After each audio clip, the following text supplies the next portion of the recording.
Good morning, my friends. Welcome to Lord's Day Live. Really appreciate you joining me. Kind of a rainy, cool Sunday morning here in Northeast Arkansas, but looking forward to the Lord's Day. Got a massive day ahead of us. I will do this, the Bible class, then I'll do the sermon, then I'll pedal from here and be at my congregation. Then I got to run Judah home. He spent the weekend with us. And then I'll be having SBS classes all afternoon, services this evening. Sundays are huge, but I am so thankful to start it off with you. I really appreciate you for joining me on Lord's Day Live. So here we go, the Bible class time for Lord's Day Live. We are continuing in the book of Luke, and we are up to chapter 21 this morning. And so since we're up to chapter 21, and there's only 24 chapters, be alert. We are nearing the end of this particular study. But never fear, we're hoping to go right into the sequel to the book of Luke, which is Acts. And we'll look at Acts to the max. So stick with me for that. There's Judy. Hi, Judy. How's the weather down there? Is it rainy and cold like it is up here? Hope that you have a wonderful Lord's Day down there in Louisiana. Look at Luke. Here we go.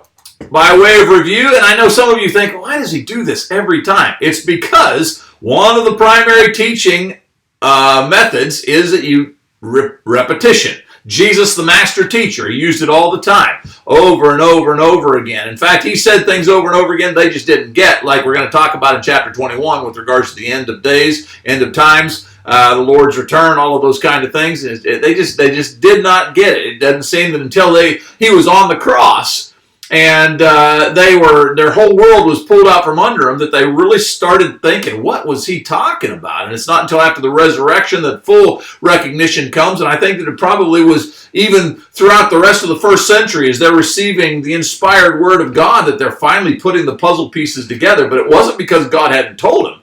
Just repeatedly, God is giving them these instructions. There's Amber. Good morning, Amber. I hope you're on your way home. She's had a big week. We had our fall break for SBS, School of Biblical Studies, and her and Ann have been off vacationing, and I think they're on their way home. And so I hope that you'll be safe out there, Amber. Looking forward to seeing you later today. Anyhow, by way of review, in the book of Luke, we've got to continue to go over these things because it's the only way to internalize it. And once you've got it internalized, then you can share it. You don't have to run to the preacher. You don't have to text, message Sonny Childs and say, hey, what chapter of Luke did this happen in? You got it in your own brain. And when your friends come to you and they ask questions, they want to hear from you more than they want to hear from me anyhow. So there you go. There's Debbie down there in Louisiana as well.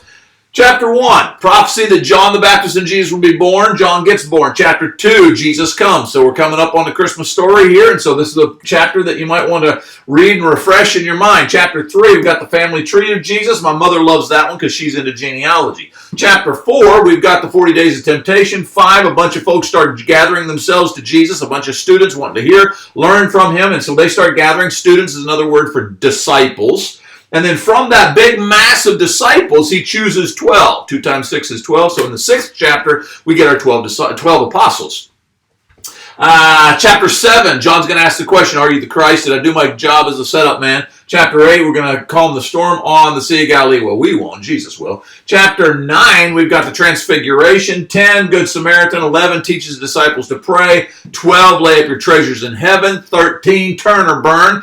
And if you're cross-referencing, chapter 13 is a lot like chapter 21, which we're going to talk about this morning. And so those are two chapters as you go together. And so teachers out there, if you don't have enough material to cover today's class or whatever, pedal backward to chapter 13 and study it as well because it's a very similar message. Chapter 14, take the humble seat. 15, 3 things that are lost. You remember what they were? Son, coin, and sheep. That's exactly right. Chapter 16, we got the story of the rich man and Lazarus, insight into what it looks like after you die. Chapter 17, we got the 10 lepers, only one comes back to thank him. Chapter 18, rich young ruler. Chapter 19, triumphant entry. That means that we're into the last week of Jesus' life. That's what we like to call Palm Sunday. So a week later from this event, he's going to resurrect. But so chapter 19, we've got the triumphant entry. Remember, they lay their coats and the palm leaves and all that on the ground as he's being introduced into Jerusalem as the conquering king. Chapter 20, he gets that question. Actually, there's several questions that are asked of him, kind of trying to trip him up. Chapter 20, though, should we pay our taxes? And he says, give unto Caesar that which is Caesar's, unto God what's that which is God. Which brings us to chapter 21, which is a really remarkable chapter. And it really is a wonderful segue into what I'm going to talk about in my sermon time. So please stick around for that, because we're into segment 2 in my sermon time of the underground church. How do you build the underground church? We are rapidly becoming a culture where we as Christians are going to have to form the underground church. And I think probably in my lifetime that we'll have to meet in secret because of the persecution that's going on around about us. Well, in chapter 21, Jesus is actually going to predict what it looks like in the end times. And there seems to be a dualistic fulfillment to chapter 21. It's a lot like what happens in Matthew's account. But there seems to be a description both of the time that is about to come with regards to the fall of Jerusalem, and a time when Jesus will return, and there's great tribulation, great trials that are going to come upon the earth, and what's the word I'm looking for? Judgment is going to come upon the earth. And so the end of times, the road ends, chapter 21. This is what we're dealing with in this chapter, and I think it's very important, very timely for us to see this. So, chapter 21, let me get my little marker. It's not hard. I tried to make none of them hard. So, what do you got? You got 2. And you might notice I've got arrows on both ends because we're trying to reference this whole idea of a journey, okay? Well, it's kind of like this, and I'm just going to put road ends. How's that? Road ends. That's chapter 21. That we're looking at end times events. Things that have to do with great trial and troubles, etc. And again, it's not so much all of it. All of it is, I believe, has a dualistic fulfillment in chapter 21. And so when you look at chapter 21 and other passages like it, you're probably looking at both the description of what it's going to be like when Jerusalem fell. That's AD 60, when Titus comes and he decimates that area. As well as, because God's so cool about doing this, as well as a parallel to what the end is going to look like as far as Jesus' return and judgment upon the earth. The same thing happened during the time of Noah, you might recall. Noah is preaching and he does all of that, and then all of a sudden we've got this great deluge of water and the world is cleansed of all the wicked people. There's only 8 folks that survive. Well, at the time, they thought that was the event. That was because they're living in it. That's the big event. But it really wasn't.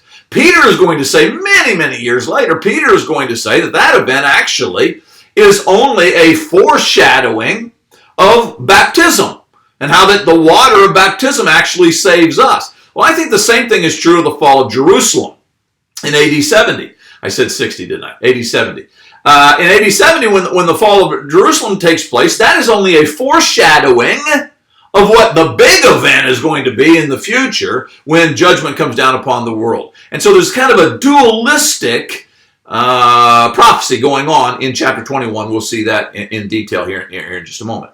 Before we go there, however, let's look at our memory verse that we're supposed to be covering this morning.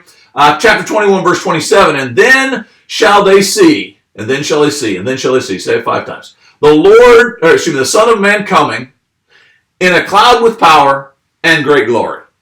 So that's kind of the summation. It's the verse that I've chosen to kind of tag chapter 21 because over 3/4 of this chapter is going to be talking about this subject matter of the end of times, the dualistic version of with regards to prophecy and that kind of thing. So really an amazing chapter. There's actually only 2 things that happen in chapter 21. The first of which is we have the story of the widow, the poor widow who comes and she puts, I think it's two coins into the treasury. And then there's other rich folks who come in and they put even more money into the treasury. And Jesus says, who really gave the most there? And of course, he's teaching the lesson that it's all about the heart. When you give out of convenience, it's not sacrifice. Now, I'm not saying it's a bad thing to do. I'm just saying that it's not sacrifice. And we often do that, don't we? We often give God the leftovers. We don't really give him something that hurts, that causes us pain, it causes us to sacrifice. We just give stuff that's convenient, so we kind of give it to him. I think that's why the church is where the church is, present tense. Everything seems to be convenience. Everything seems to be wrapped around non-accountability. And so we throw our token checks and cash into the collection plate on Sunday morning, thinking that we paid off God and we don't have to worry about it anymore. But what if you really sacrificed? What if you gave up something? This is a wonderful lesson, teachers. You need to teach the young people out there. Teach the mamas and daddies to do this. Wonderful lesson about what it is like to really be Christ-like. When you give up something that you really want, when you give up something that you really feel like it's going to cost you, if I give this up, that is sacrifice. In this passage, chapter 21, Jesus, as he's watching, he sees this elderly lady and she comes in there and she throws these coins, which amounts to basically nothing. But he says she gave out of her poverty. She couldn't afford to give that. These other folks, they come in and they're throwing, big bucks into but they're rich. It didn't even affect them. Doesn't affect their bottom line. They didn't miss it. It's not any big deal. He says, this woman is blessed because she has actually sacrificed for God. I've really been on a run recently with regards to parenting, and I like to remind parents that when you came to the Lord, you gave the Lord everything, including your parental decisions. And so you've got to be willing to sacrifice. I get it. Some things are not convenient. I get it. Some things are going to take a lot of work in order for us to accomplish that, etc., etc. I get these arguments all the time. But hey, did you not die to yourself? Were you not crucified with Christ? Okay then. You need to be willing to suck it up, as we used to say in football, and make the sacrifice. Don't give out of your conveniences. Make some kind of sacrifice for the Lord. That's what chapter 21 opens with, the story of the widow and the two little coins that she throws into the treasury.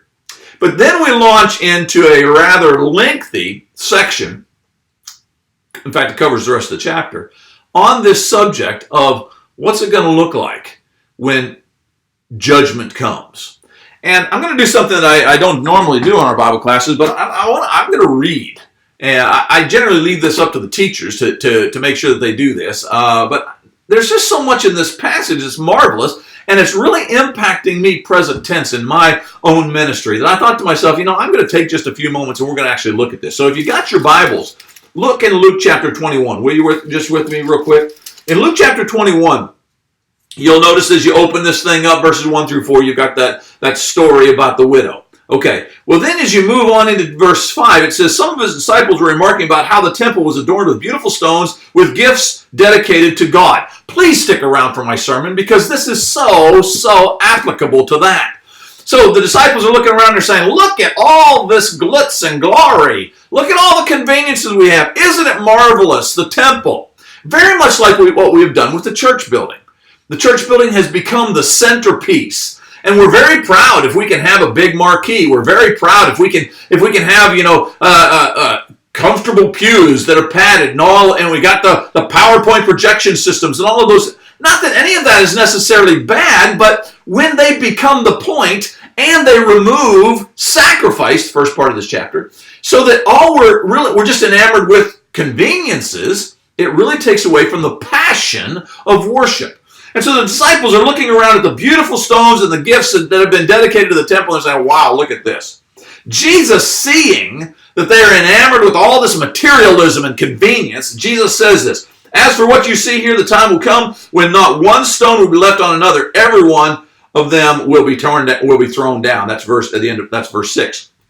And that statement is going to get Jesus in trouble because the false accusers are actually going to say that I heard Jesus and he said he's going to tear the temple down. And of course, that was a big deal. You can't do that because we are so wrapped up in all of our stuff, just like we are in the church today. Please stick around for my sermon here in just a moment as we talk about the underground church and how we need to move it out of our stale, cold cathedrals and back into the home. But anyhow, verse 7, teacher, they ask, when is one of these things going to happen? So they want to know, when's all this going to take place? That, the temple that you say is going to be torn down and all that, when's that going to happen? And so Jesus is going to launch into now a discussion of when that takes place. And it takes place in AD 70. That's when Titus is sent out by Rome to go and to conquer those troublesome Jews.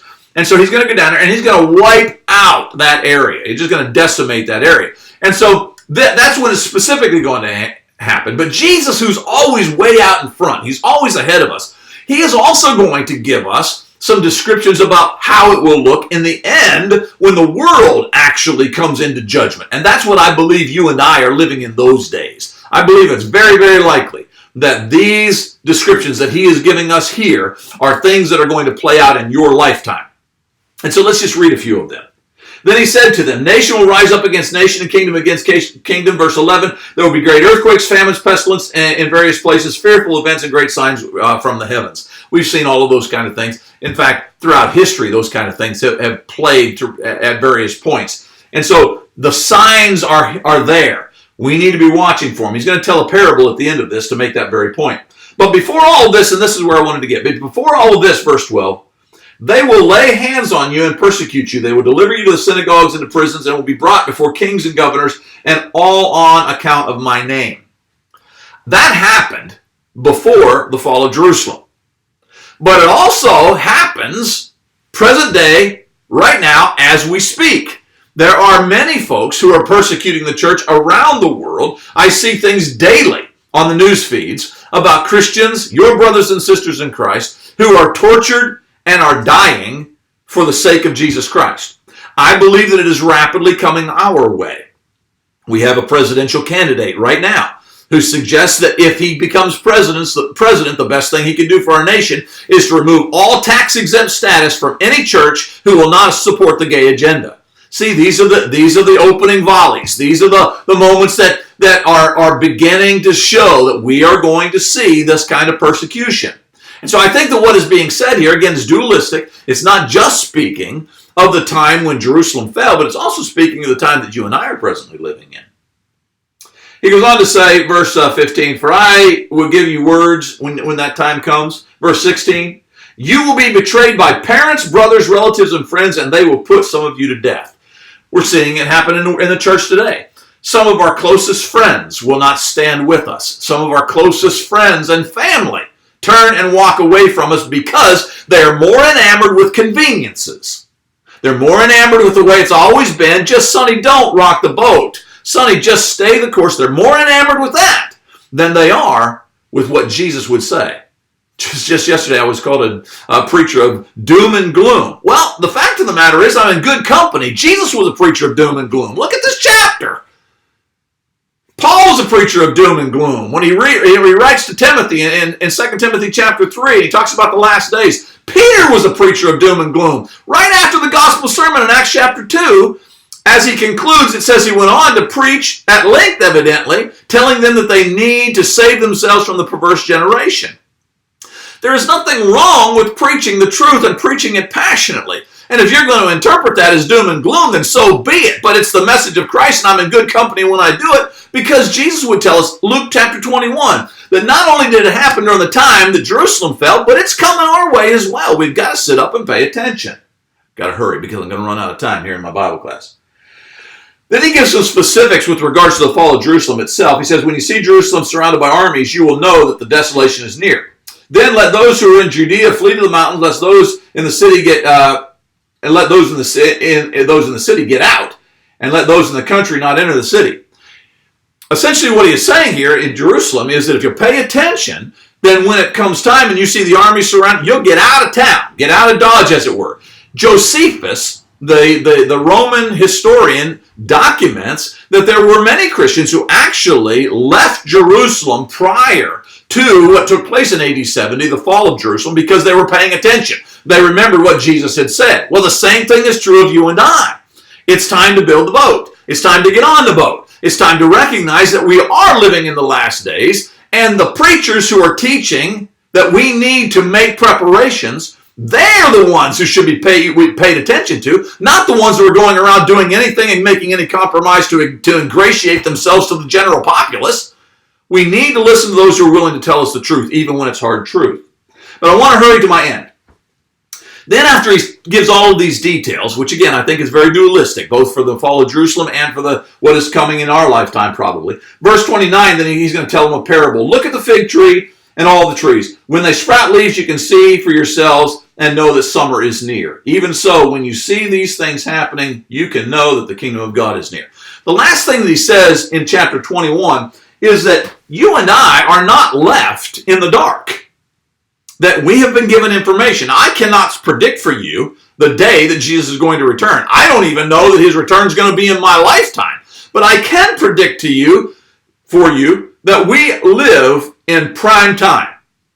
That the pieces are in place. And Jesus could come at any moment. I'm convinced of that.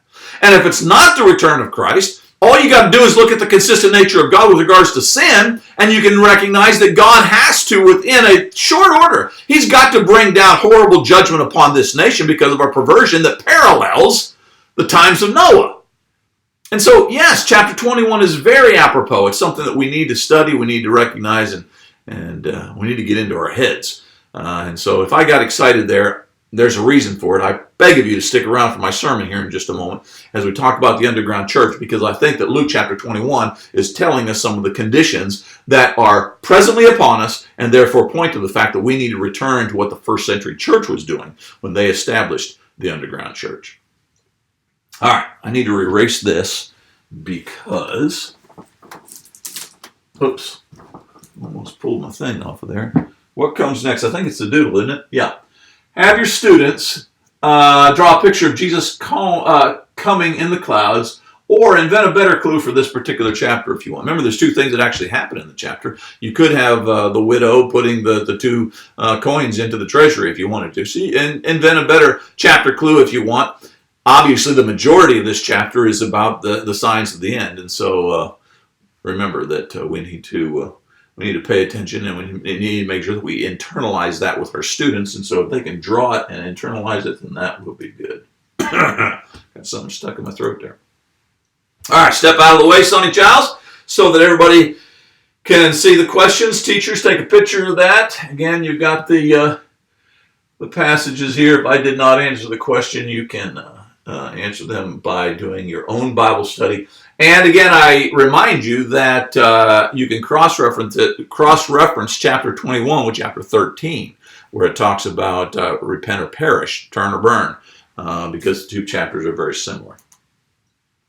All right, prayer time. I noticed that we got a couple of them here, so let me step up to the screen so I can read them to you. Two prayer requests. Longtime friend of the Hinkles, Debbie, is putting this up. A friend of the family just found out she has leukemia. Rushed to MD Anderson in Texas. So let's remember this person who has leukemia. A friend had a stroke. Still has weakness on the left side and will not be able to work for several more weeks, creating financial hardship on them. And so the person with leukemia and another friend of Debbie Hinkle who has had a stroke and is struggling financially. So let's remember that. Amber says, great message this morning. Thank you. I love you, Amber, very much. I assume you guys are traveling, and so let's add Amber and Ann to our prayer list because they're on the highway right now traveling back so that they can be here this afternoon for the School of Biblical Studies classes. Okay, here is my list that I had prepared earlier. Students taking the ACT. Yesterday, I believe, was the day that many of the students got out and were taking that ACT. Many of our students are dependent upon this in order to, as far as their future is concerned. I gave them a little rant last week about how I don't care for this because it's one of those secular hoops that we are forced to jump through. But many of our kids my son had to jump through it a few weeks ago. Pray for those. A lot of stress and strain on this cookie cutter standardized testing stuff that they got going there. But pray for the students that they will have gotten good grades on their ACT test. Again, Paige, who had a cardiac ablation, got word from her this week that things went well. She thanked us for our prayers, and so let's have a prayer of thanksgiving that things went well for Paige.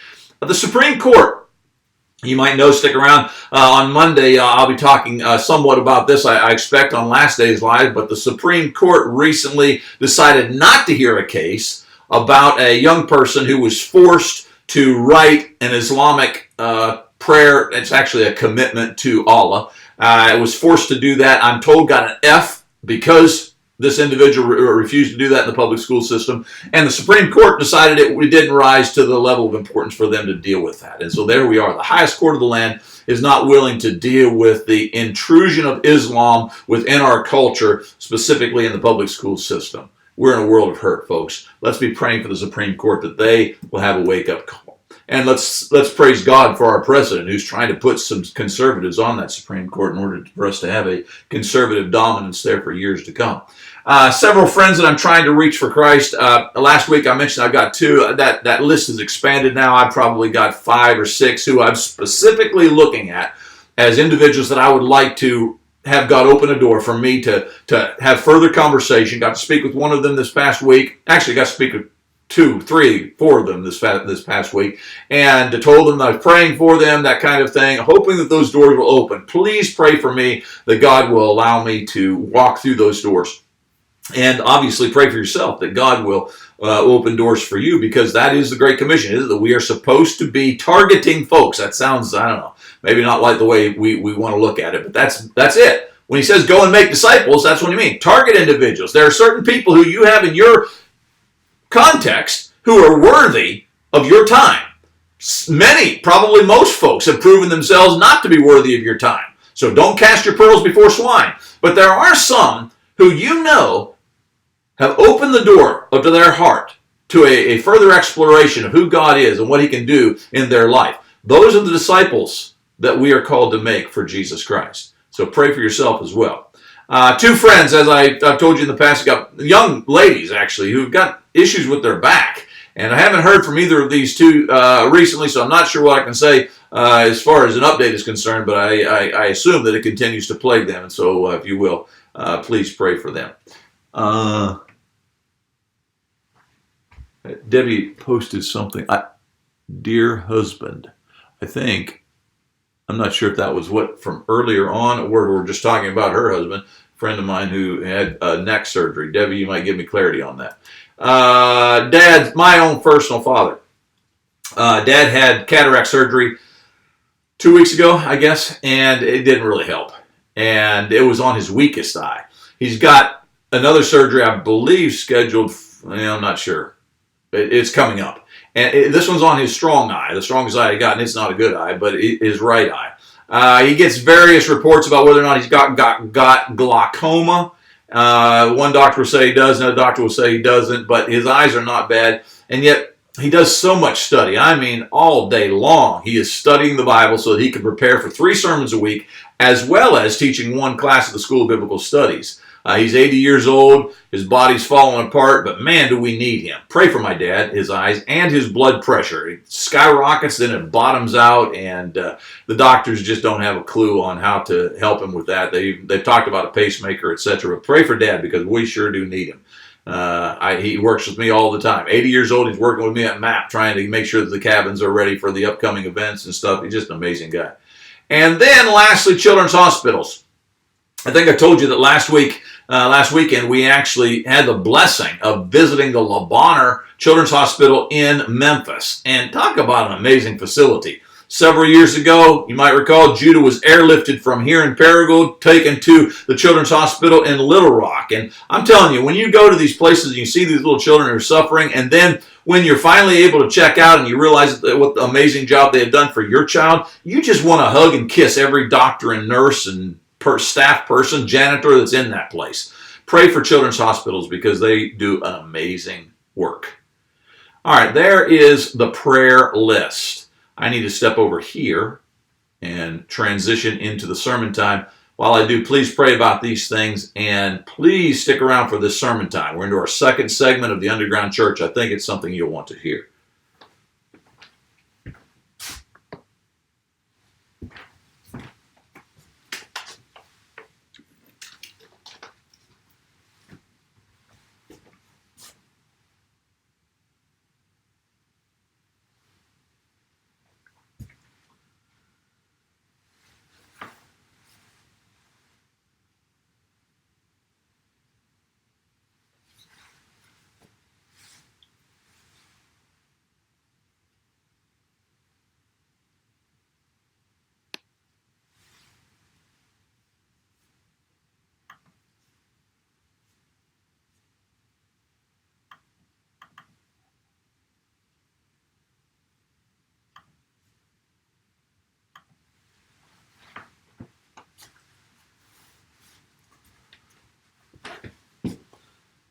Good morning.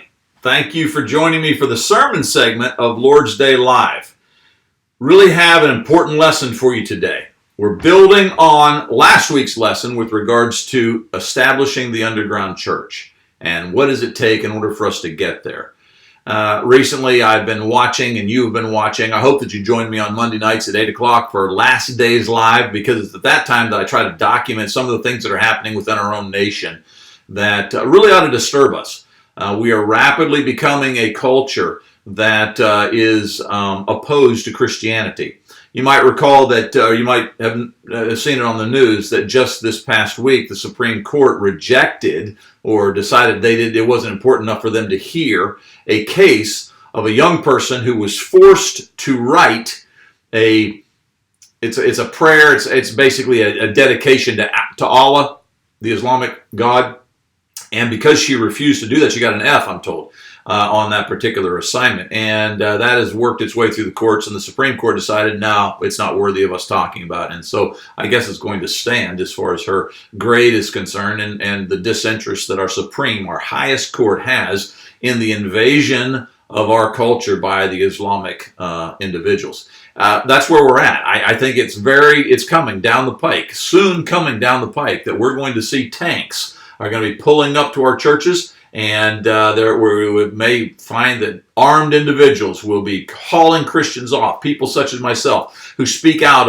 against homosexuality and some of the social norms that are going on. I think they're going to find themselves in legal problems. I think that it is time for us to understand now is the time to build the underground church, because if we wait until the crisis moment, it's going to be that much more difficult. Let me step out of the way so you can see this. We're into part 2 down here. Part 2, the fellowship. How do we determine who we can fellowship? This morning we're going to talk about fellowship within the realm of those who believe in God. And then next week we're going to look at the unbelievers, those who don't even acknowledge our God, and how do we approach them. But this morning I want to start by talking about this idea of fellowship and who can we fellowship. Let's review rapidly, though, so that we remember where we've started out and where we're trying to get to. Let me step over here so that I'm not constantly off the screen. Remember, I said last week that if you look at the earliest template that we have of the underground church in Acts chapter 2, verses 46 and 47, it's interesting that one of the first things out of the gate is that they are meeting in their homes. Now, I get it. It is also true that they met in the temple courts, but that seems to be a layover from Judaism that doesn't seem to span time. It doesn't seem to become the universal pattern. The universal pattern seems to be of the first century church is that they met in homes. That's huge. That's very, very important. Family was the essential foundation of the church. And then I told you that I believe homeschooling is the way you get there. We need to educate our children, our wives, our husbands, whoever else happens to be in our home. We must educate them, Deuteronomy chapter 6, educate them with the will of God, so that they understand when they get up, when they lie down, when they go about their business in whatever way that they are being homeschooled, life-schooled, instead of sending them away for 50% of their waking hours so that the government, the world, can educate them. We need to bring them home, because when you establish the family, you establish the church. The second layer of the underground church is the fellowship then. The fellowship, last part of verse 46, is they came together. They ate together. They had a cooperative experience together. And I believe that this is the establishment of the home church, which is the first century pattern. Now, we don't like to talk about that because we are so enamored with all of our conveniences and our air conditioning and our padded pews and our steeples and our fancy billboards and all of those kind of things that we don't like anybody talking about the idea that the church began in homes and that the underground church is going to return us to those homes. But I'm convinced this is coming whether you want it to come or not. Persecution is going to eventually, I believe, establish again the home church. And by the way, when that happens, we'll grow. There's always been growth with God's people when it came to persecution. And so when we start having to have private meetings within our own home, I believe the church will grow again. Which is, by the way, exactly the pattern in the New Testament. That's exactly what happens. Look at verse 47. They established their families, allowed the home life to establish the church, And the home life that established the church then gave them the foundation so that they could reach out to their friends, which is, by the way, our home work. Matthew chapter 28, that we are supposed to be individuals who are seeking out disciples. And so here's the pattern that we're using this morning. But this morning, as we continue, because last week we talked about family, now I want to add to it the second layer, and that is the fellowship. As we do this, let me come back and try to get out of the way here. I want you to notice these two passages that I talked about last week, I know, but it's very important that we see them in setting up the foundation for the fellowship. Homemakers, those who establish the home, are absolutely vital to establishing the fellowship. Because in the first century, the fellowship met in the home. And so when we undermine the role of the homemaker, we by necessity are undermining what the effectiveness will be with the home fellowship. And so we've got to return to celebrating the homemaker, because that's exactly the pattern of Scripture, and it's the command of God. Notice this passage. Teach the older women to urge the younger women to love their husbands and children. You see the home concept there? To be self-controlled, to be pure, busy at home, to be kind, to be subject to their husbands so that no one will malign the word of God. In other words, when women are busy at home, we set a foundation that doesn't malign the word of God, but rather draws people into the fellowship of God. And so as we are seeing in our culture, more and more women who are deserting the home life, often because the head of the house, the man, wants to pursue big boy toys and materialism and fancy houses and whatever it may be. And so they're forced to, in order to maintain that materialistic lifestyle, they're forced to have two breadwinners, two people who bring income into the home in order to maintain all of their materialistic conveniences. When that happens, we undermine this, which undermines that. Homemakers are absolutely essential to the work of God. 1 Timothy chapter 5. No widow may be put on the list of widows unless she is over 60, has been faithful to her husband, and is well known for her good deeds, such as bringing up children and showing hospitality. Much like an elder cannot be an elder unless he's proven himself in the home, a widow cannot be taken into the number that is supported by the church unless she's proven herself in the home. You see how essential home life is? How essential home life was to the first century? We've got to get back to that. We've got to return to that condition. If we will establish good homes, then we can establish good home fellowship. But when we undermine the homemaker, we undermine the preparation for the fellowship.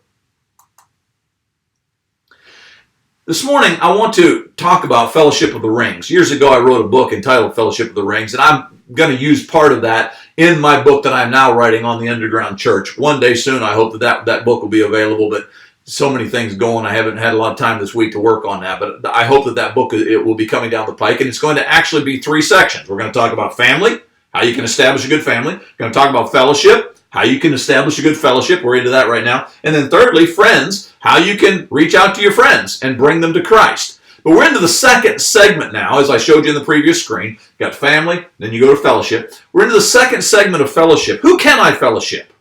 How does that fellowship thing work? If you were to stand at a pool of water and drop a pebble into that, I don't know whether you can actually see. That's supposed to be the rings of water there. But if you were to drop a pebble, that pebble would bloop, and then you would see the rings as they spread out further and further and further. I've done that as a child. You've done it, I'm sure, yourself. But if you wanted to find that pebble that you dropped into that little pool of water, where would you go to look for it? Would you go to the outer ring, the middle rings, or would you go to the very center of the center ring? If you want to be part of the full-fledged fellowship, that's kind of hard to say, but if you want to be part of the full-fledged fellowship of believers, you got to get to the center of the rings. It's interesting that Nicodemus and Jesus, in their conversation, they put forth this very pattern. In fact, that's where I got this lesson, is from the Lord's own example.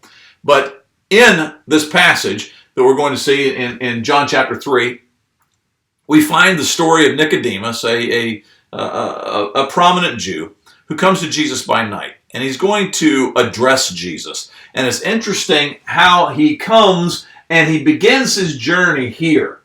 Now, we don't have any evidence that I'm aware of that Nicodemus ever got here.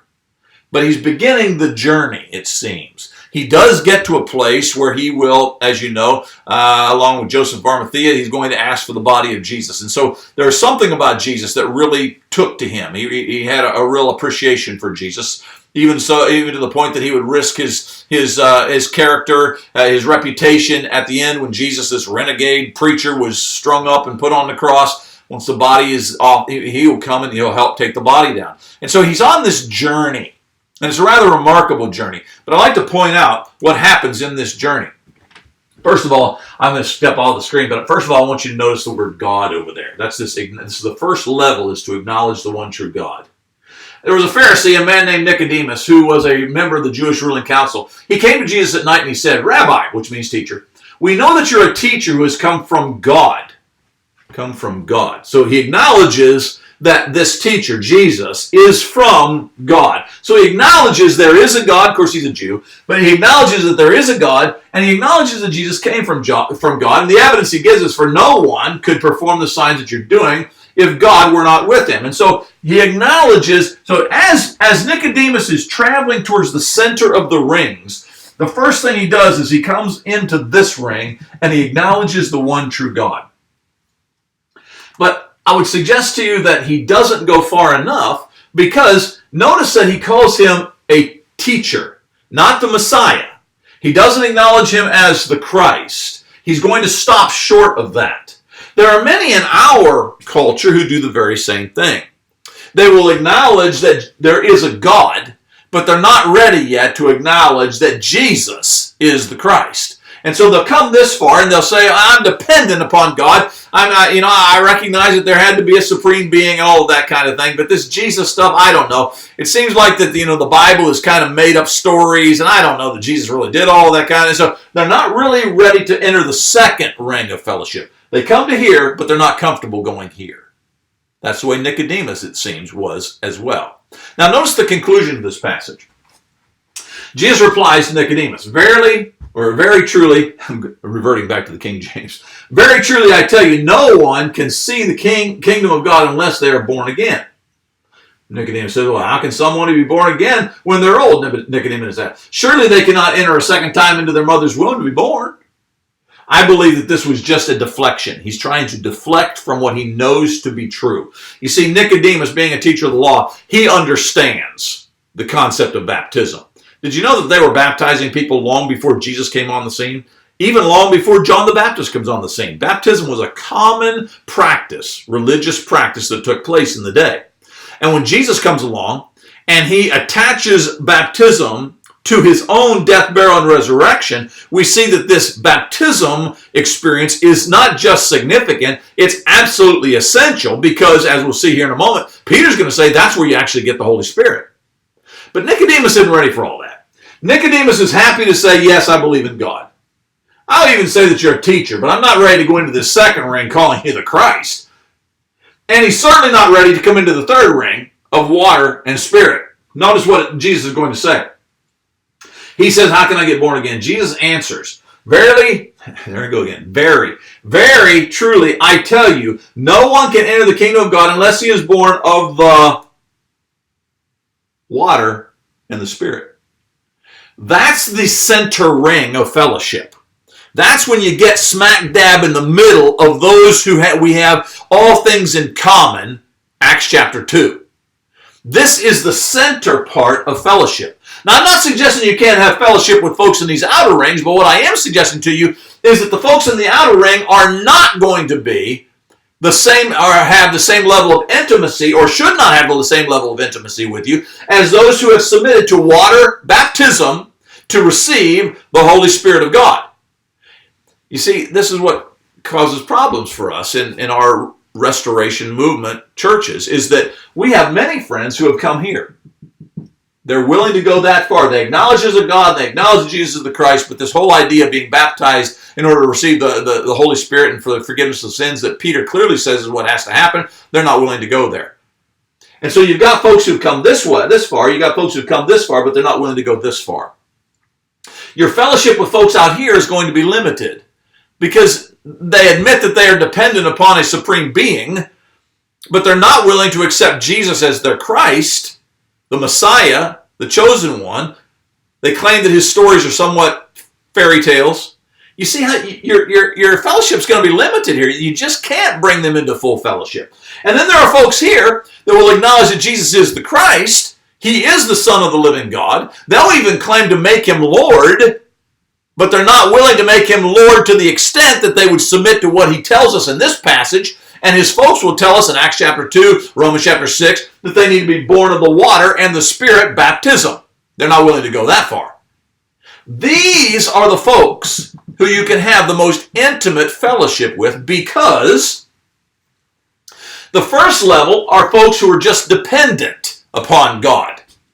The second level are folks who are just really curious. They haven't come to full appreciation of what needs to happen because their curiosity is very selfish, meaning that they only come this far because in their curiosity, they come to a brick wall.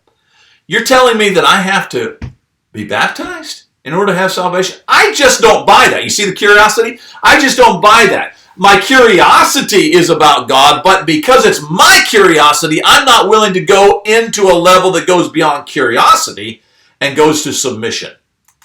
And so, folks, it's important that you recognize that it's only here that you have those who are saved. And I know what you're saying to yourself. Well, so what are you saying, Sonny? So you're saying that the majority of my friends who are willing to come here but are not willing to get baptized are not saved? I didn't say it. That's what the Lord said. That's what his folks said. This is what has to, that's what Peter is going to say. You say, prove it? I'm glad you asked. Let's just do that.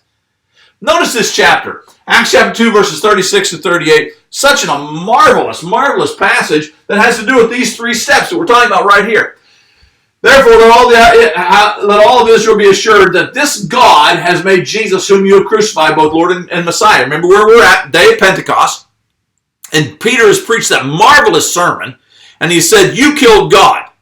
And this is the climax of that sermon. This, let everybody in Israel know that God has made Jesus, the one you crucified, both Lord and Messiah.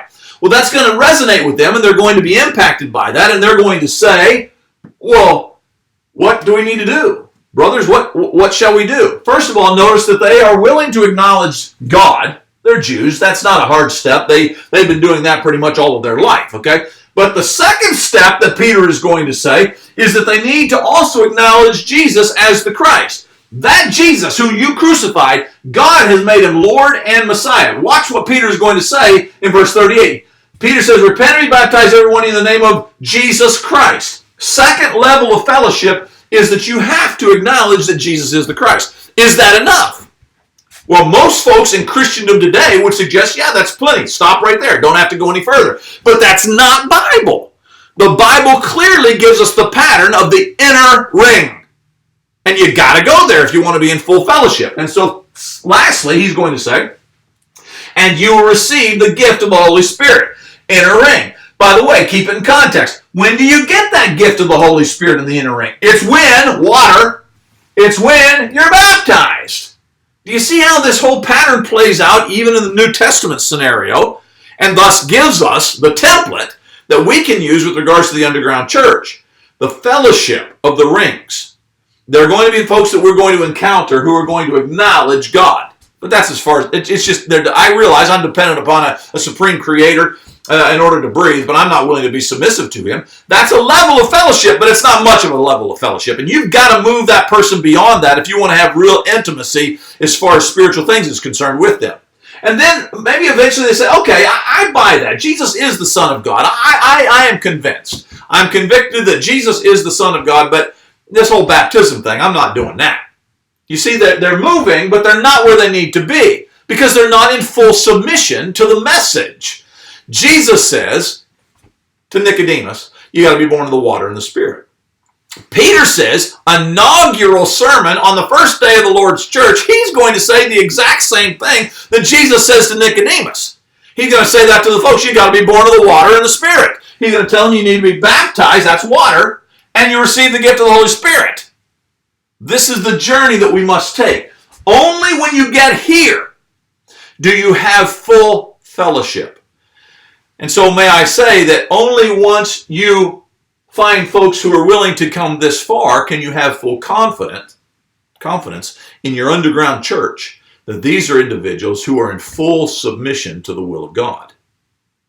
Now, I want to share something with you here real quickly. I'm going to give you a suggestion. I'm going to give you a warning as I wrap this thing up. Because as we go this direction, many folks are uncomfortable with this because, again, it's one of those sacred cows, and we don't want anybody touching that, that sacred tradition that we have, our big fancy cathedral church buildings and all of those kind of things, drawing the fellowship into our homes. I mean, what in the world? And yet that's exactly what the Bible says. It's exactly what we're supposed to do. May I suggest, number one, that if you are wanting to establish the underground church in your own community, that you recognize that you can worship at any time. And so instead of creating conflict and jealousy from those who are worshiping at the traditionally correct times, avoid those times. I think that it's important for you actually to support various congregations around the area that are still doing the traditionally correct thing. Absolutely, go do that. I myself am doing that. I think it's very important that you anytime that God's folks are getting together is a good time. We need to do that. That's what they did with, gathering in the temple. Now, I don't think that lasted long. I think that the gathering in the temple eventually, I think that was highly a Jewish scenario. I don't think that in the general populace of the world, I don't think it was universal. But, hey, if that's an opportunity, Paul goes into a community, what's the first thing he does? He wants to get together in synagogues. God bless him. I'm all about that. But the universal pattern is for the fellowship to meet within the home. If you want to do this and not cause ripples and cause jealousy with others, have your home gathering at a time that's not the traditionally correct time, on a Sunday morning, for instance. Do it Sunday afternoon or whatever it may be. And Sunday morning, get up and go to some of these other fellowships. That's my suggestion. My warning is this. You're going to be persecuted for this. I've already received folks and people being very snide in their comments with regards to what I'm talking about. That it's so It's so remarkable. These are Christians, and I'm talking about the obvious biblical pattern, and yet they are snide in their remarks about me wanting to return us to the obvious biblical pattern. My warning is this: the same folks who will tell you you are not qualified to homeschool are the same folks who are going to tell you you're not qualified to establish a home church. I say to you, hogwash. You need to get after it. It's the pattern of the New Testament. We are taught from the very beginning that parents are supposed to be the educators. We're taught from the entire pattern of Scripture that we are on an adventure, a journey towards God. And if you take the New Testament pattern of home churches, we need to be people who are establishing these home churches. Imagine what kind of evangelistic outreach this would bring to our world. If you continue to support the traditional times and you establish, let's say Tuesday nights, you start having folks into your home, pulling them up under your table. Maybe you have a meal. That's the biblical pattern in Acts chapter 2. Have a meal, and then you get together in the living room, and you don't have to do anything elaborate. Have a prayer circle. Go around the room and have everybody have a prayer suggestion. Have a Bible reading. It doesn't have to be anything elaborate. It doesn't have to be anything all of this, high churchy. Just, sing a few songs, whatever it may be. You are qualified to do that, and don't let anybody tell you that you're not. Folks, I believe that we are living in the last days, and I believe that it's time to build the underground church. Next week, God willing, we are going to look at part 3, which is actually the second part of this fellowship concept, and we're going to talk about the unbelievers. How do we reach out to unbelievers? To what level, what degree of fellowship can we have with somebody who is an unbeliever? So I hope that you'll join me for that time, our time together. Until then, please be praying for the underground church. Imagine the evangelistic opportunity, potential of this. If all of us would go about establishing our own little home church, home underground church, avoid the traditionally correct times so we don't have a lot of jealousy going on. But imagine bringing people into our own homes, what that would do. It's the pattern in the New Testament. We need to get back to it. This is Sonny Chow saying be there, Matthew 16:26.